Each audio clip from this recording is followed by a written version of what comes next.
Hello guys, good evening. Hirap na pala guys transfer ownership ng mga sasakyan, lalo na sa sa jeep, transport jeep. Kailangan ng daming kailangan.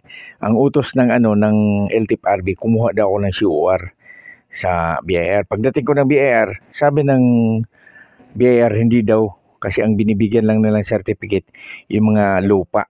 Kaya guys, panoorin nyo kung ano yung mga kulang, mga requirements na kailangan makumpleto para ma-transfer mo sa ownership yung sasakyan. Panoorin nyo guys kung ano masabi ng BIR.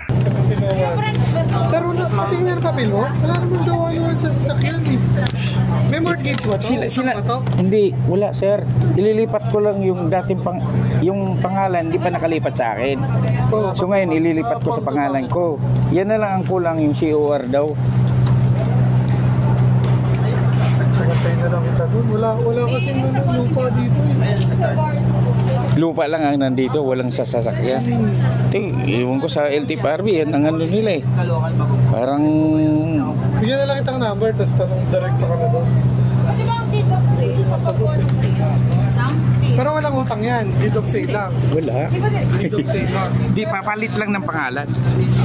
Yung dating pangalan ng may operator, hindi pa nailipat sa akin. Mayroon. Pagbilang po. Mayroon. Alam mo yung original. Opo. Tanong mo na lang, hindi mo masagot eh. Ay, akin na yun. Ano pa sir? Ito ba yung sa'yo? Oo. Salamat sir. Sorry.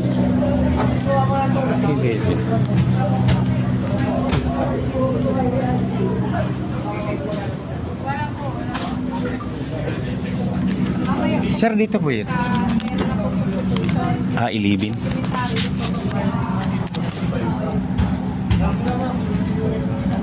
Ano daw po bang sabi sa inyo? Ano daw sir, kailangan ko daw ng COR certificate. Ito nakalagay para mailipat ko yung pangalan sa akin. Dating Baka hindi po sa amin sir. Baka yung sa sasakyan mismo. ito sir oh.